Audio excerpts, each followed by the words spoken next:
I do not mean to be rude, but is it not strange that Pastor Pete has children cleaning the bell tower? Pastor Pete has had us decorate the church for Christmas, manage bake sales, and even do his taxes. He has a lot of faith in motivated kids. Whew. Well, then I am flattered to be here. But I am glad that we are done. And nothing weird happened. You'd be surprised how often... Oh, no.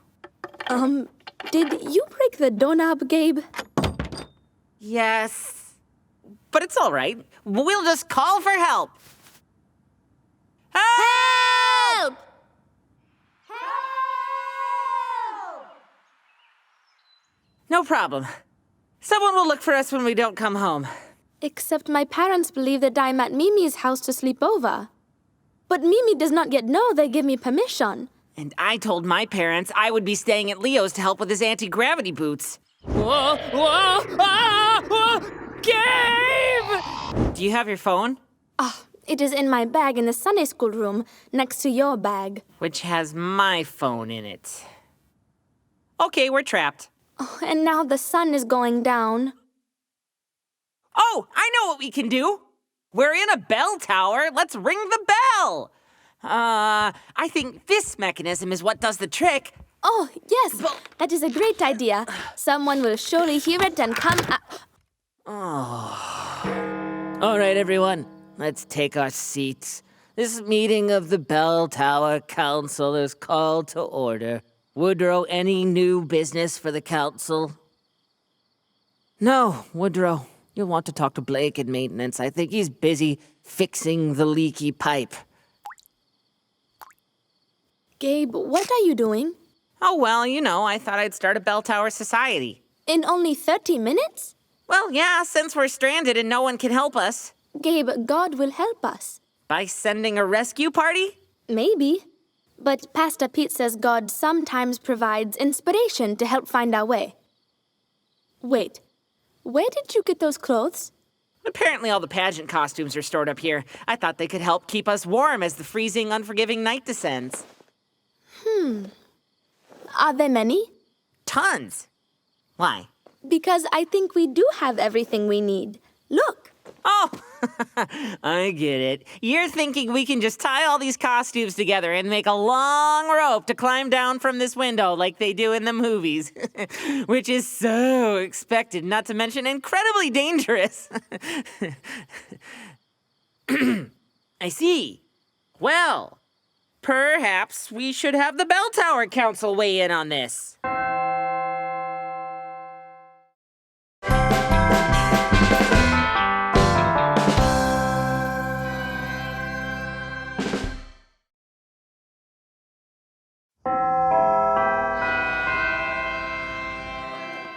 Looking good, Leo. Your science projects get more incomprehensible every year.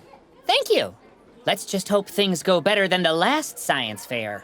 Why? What happened last time? I thought you won first prize. Oh, I did. Despite the efforts of my rival, Eagle Eye Edwards. So you see, entropy, or disorder, is always increasing within a closed system. Hey, Leo, is your project about rapid eye movement? Because it's putting everyone to sleep. Ha ha ha. All right, Eagle Eye. What did you study for your project? All right. Well, how about the sweet science of archery? Wow, something about archery. How unpredictable. So, it's a study of physics then. Sure, why not? I'm about to show how an arrow that's awesome will stay awesome.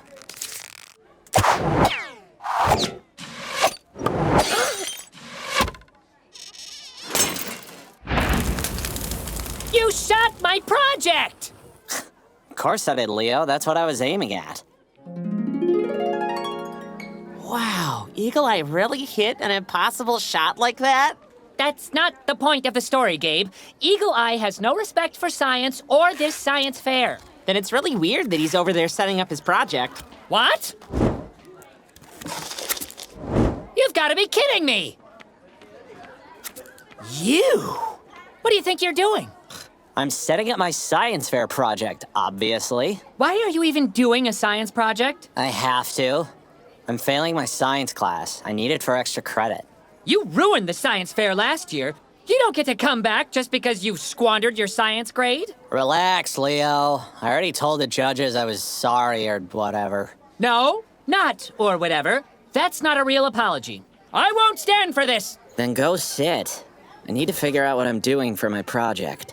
You don't even have a project? I'm thinking something with archery.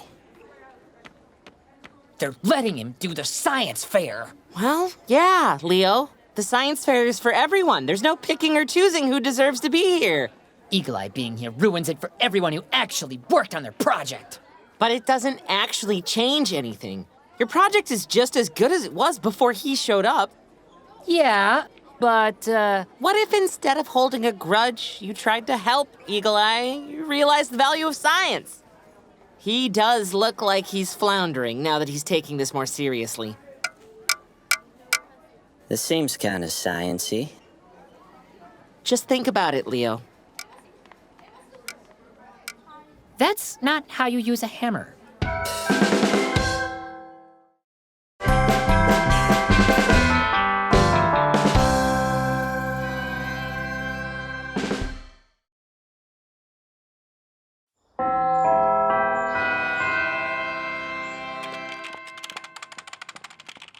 Leo, where are you going with that weird machine? We're supposed to be meeting in the library to go over a presentation on John chapter 12 for this Sunday?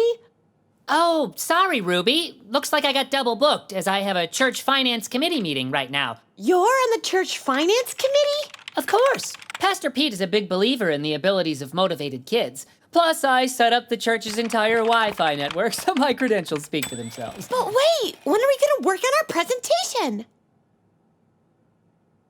Whatever.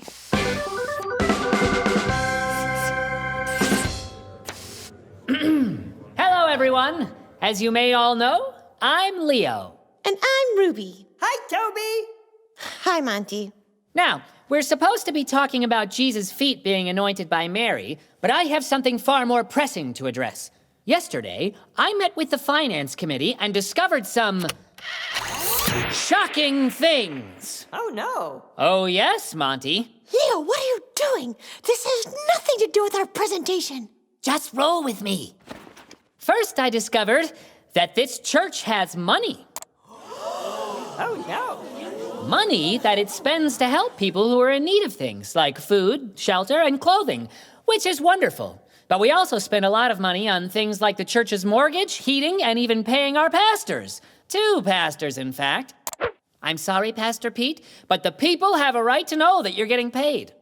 Of course, Leo. We pay for the church and the people who work in it. It's our church. Our church believes in the teachings and deeds of Jesus. Jesus taught us to help the poor and the hungry, not pay for landscaping in the spring. So what are you proposing? I'm glad you asked. Here's my big finish. I was wondering when Jet Boots would show up in his presentation. We should act as Jesus would. Sell the church and everything in it and donate that money along with our weekly offerings to charity. Oh, and fire Pastor Pete and Pastor Donna so we can donate their salaries as well. What? What? Not one person believed we should dissolve the church and give everything away. How can we say we're following words and deeds of Jesus if we're not actually doing everything he said to do? Yeah, but if we gave away everything, we wouldn't have this special place where we gather, worship, and share with the whole community. Well, yes, but Jesus said to help those in need. Our congregation does help those in need, but he also talked about how important it was to worship God. Worshiping together is what Jesus would want too. You may have a point. But I still think this church spends way too much on raccoon traps. You were saying?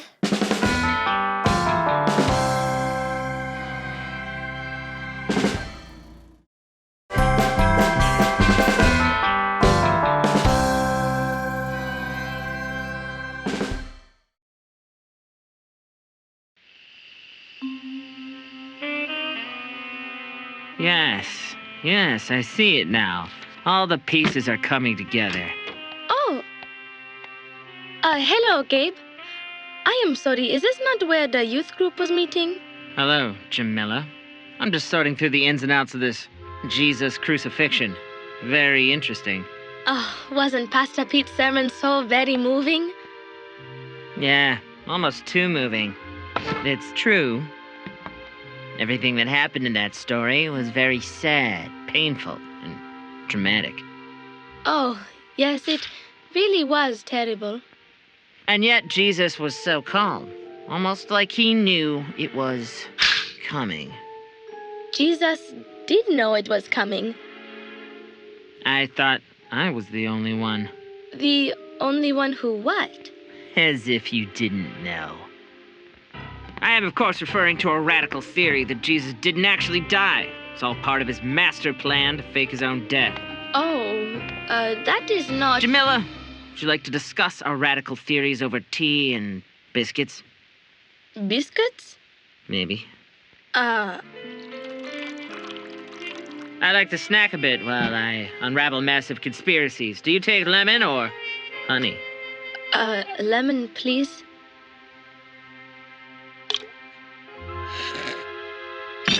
So one big clue came at the Last Supper. The fact that they called it the Last Supper is mighty suspicious. It's almost as if Jesus knew this would be their Last Supper.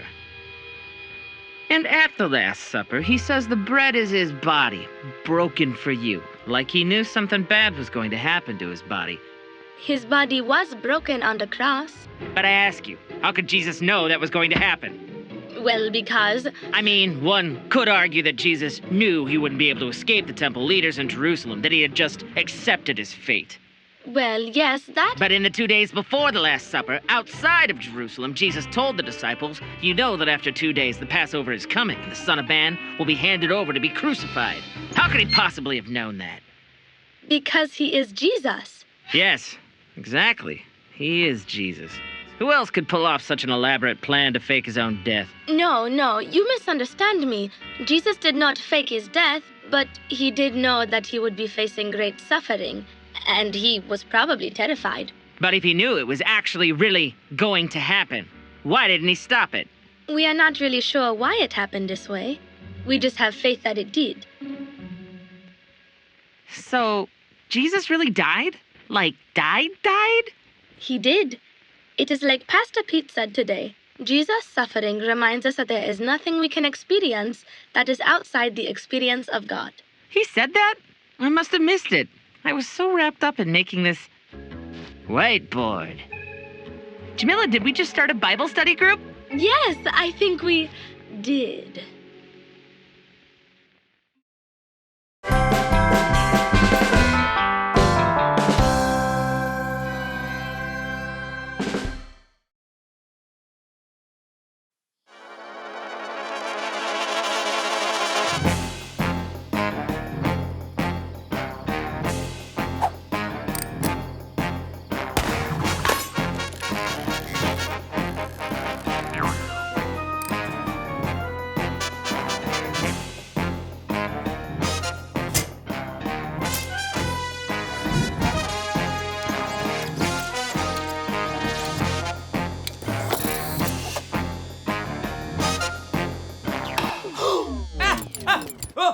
Who's there? Who is that? Gabe? How do you know I was here? I took ridiculously extensive measures to break in undetected. I received an alert on my phone when the air duct security system was activated. There's an air duct security system? Of course there is. Its absence would be a tremendous security oversight. What are you doing down here anyway? You weren't thinking of turning on Theologitomaton Omega, were you? Yeah, but only for a second. A second is all she needs. She's unpredictable. Relax, Leo. I was gonna Control-Alt-Delete her if she started to take over the world. Why would you take such a risk? I needed to answer a question. What sort of question? A theological question. The sort of question that keeps you up at night, tossing and turning, unable to rest your weary brain until you find some closure. What question, Gabe? How big is God? How big is God? Yeah, how big would God have to be in order to be almighty? We just need a reference point. Of course! God's got the whole world. Maybe we should just boot up Theologia Tama what's-her-name. Assume the surface area of God's cupped hands roughly equal to the surface area of the southern hemisphere of the Earth. That would mean God's body is roughly, radii cubed, 1.9 billion square miles. 1.9 billion square miles? Now we need to measure God's density by measuring how much water God's love displaces during a baptism. Wait, Leo, all of this sounds completely ridiculous. Well, it is completely ridiculous. Wait, what do you mean? We can't actually measure the size of God. God's everywhere. Then why have we been doing it? It sounded like a fun thought experiment. So God is just too big to calculate? God is so big that the very idea of big is minuscule in relation. Oh. Well, now I feel silly losing sleep trying to figure out how big God is. Just because we can't solve all the mysteries of God doesn't mean it's silly to try and understand. What's silly is that we're having this conversation at 3 a.m. Yeah, I'm pretty exhausted. We should go home.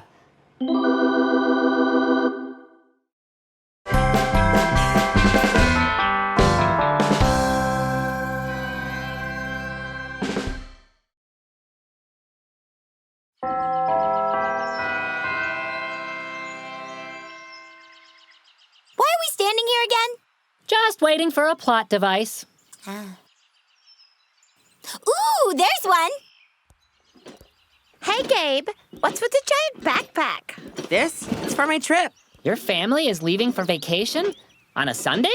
It's not a vacation. I'm going alone to Damascus. You're going to Damascus? Like Damascus? Yep. I'm tired of waiting for an encounter with God. I figured since Saul ran into Jesus on the road to Damascus, that'd be my best chance. Gabe, when Saul encountered Jesus, he was struck blind for days and it basically changed his entire life. Ugh, don't remind me. He directly encountered Jesus and it changed everything. And here I am, at 11 years old, exactly the same person as I've always been.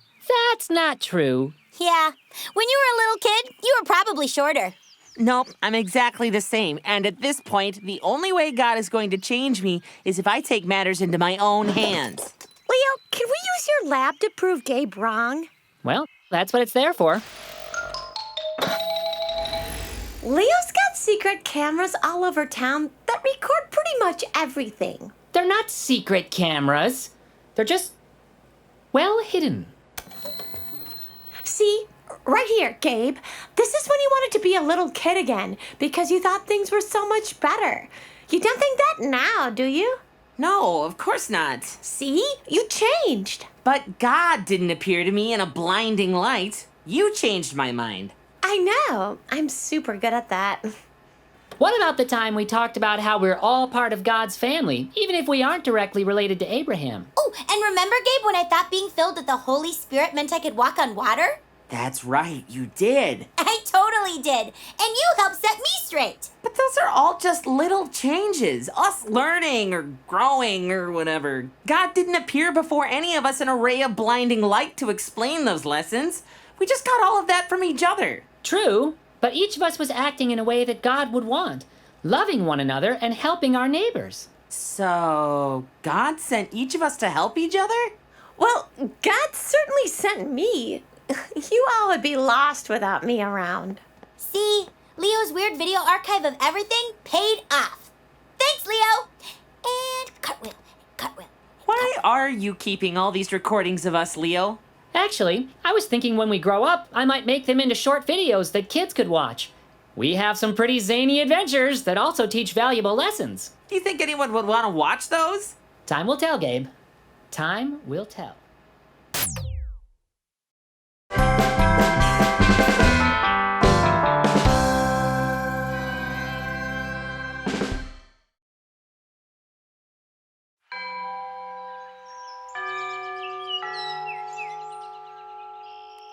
I feel so bad for Mimi and Monty. Yeah. I don't even know what to say when I see them at church. Their family is going through a lot. I mean, their grandma did just pass away. Which passed away? It's a nice way of saying someone died, Tot. Like Mr. Gills? Yes. Like when your goldfish died. Oh. Mimi's not going to take this well. I know. She cried for 3 weeks when her hydrangea bush died. And those were seasonal flowers. And poor Monty. He just bottles things up. But what do you say? What can you say when something like this happens? Should we bring it up when we see them? Or should we wait for them to bring it up? And what if they don't bring it up? And we don't bring it up? And then we run out of things to say. And then we're just standing there, not bringing it up. And everything around us just gets quieter and quieter. And then we can't bring it up. Because we already didn't bring it up before. Guys, expressing your concern really isn't that difficult. I think you're overthinking this. Are we, Leo? Are we overthinking it? Or are we not thinking about it enough? Mimi. What? Where? There. Oh, no. They're almost here. And we haven't thought of what to say. Relax. Just follow my lead. It'll be fine. Hi, Mimi. Hi, Monty. Hi, Mimi. Hi, Monty. Good morning. Good morning. What was that, Leo? You said follow your lead. Yeah, you didn't say anything. I'm sorry. I froze up. I'm not sure I've ever seen Mimi not skip to church. What do we say now? We missed our only chance. It's just like we feared. We'll see them after worship. I'm sure there will be an opportunity to offer our condolences. Now hurry up, we're going to be late.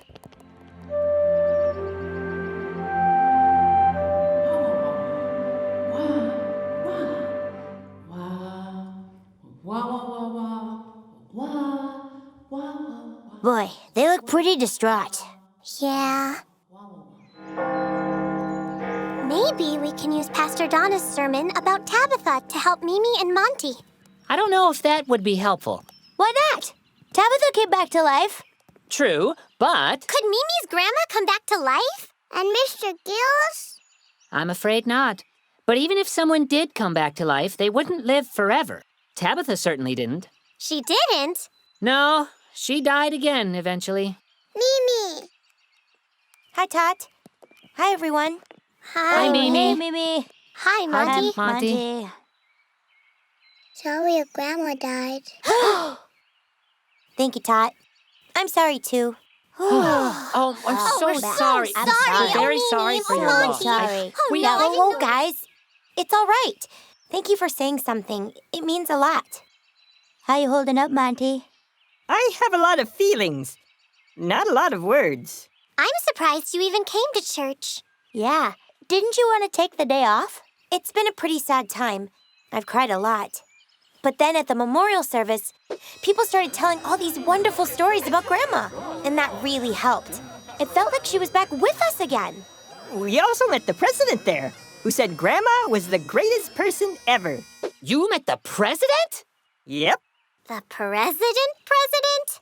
Yeah, they were state senators together. Your grandma was a state senator? Uh-huh. A 4-term state senator. She was a devoted conservationist, too. She loved to protect animals and trees. There's even a state park named after her, Munkle Meadows. She has a park named after her? Your last name is Munkle? Uh-huh.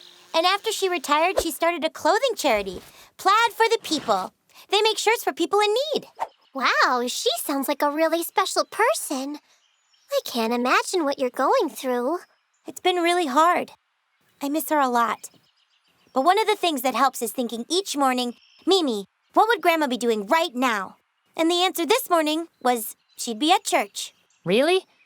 Right after losing someone? Oh, yes. Her devotion to God is what led her to help people and serve her community. So we wanted to be here today with all our friends. Well, we're glad you're here, Mimi. You bet. I'm so inspired by her life, I've decided I'm going to enter politics. I even made buttons. Wow. That's great, Mimi. You do know you need to be 30 years old to run for Senate, right? Of course I do. But if I start campaigning now, I'll have the edge. Vote Mimi. I'm gonna be a Supreme Court Justice. Those are appointed by the president, Monty. Who I met 2 days ago. I have an in, because my grandma's the greatest. She is. She is.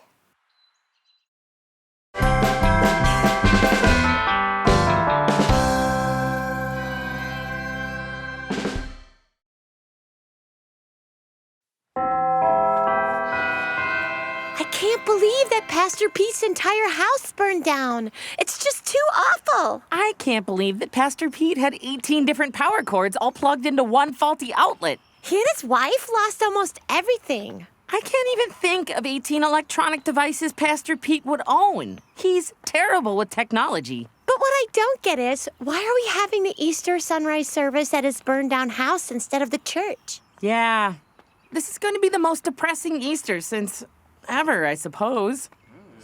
Happy Easter, Ruby! Happy Easter, Gabe! Mimi, please, show some respect. Oh, right. Sorry. Happy Easter, Miss Ruby. Happy Easter, Mr. Gabe. No, Mimi, this is not the time to be super happy. Something terrible has happened. We need to be here for Pastor Pete as he delivers what will probably be the saddest sermon of our lives. Be ready to look somberly at the ground and every now and then nod a little bit, like this. You can do a little head shake, too, when he speaks about the general unfairness of the world, like this. But it's still Easter, you guys. Is it, Mimi? Is it? Yes. I checked the calendar this morning. Twice. And now we get to stand outside for the entire service. It's just one tragedy after another.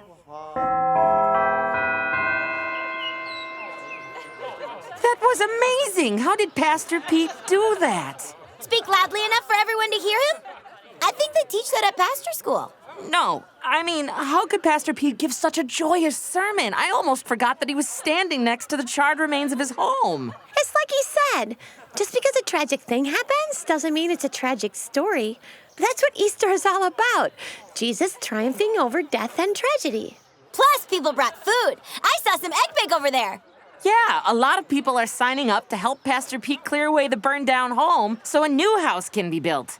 Hey, we should help too. All right, let's do this, team. I'll run home and get some of my dad's new tools. I've still got half my allowance left from this week, so I'll get some lumber, cement, shingles, drywall, a bulldozer, and maybe a little crane. And I'll get some plates and forks.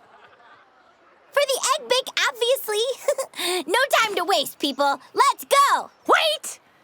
It's Easter Sunday. Everything's closed. Let's do it tomorrow. Yay!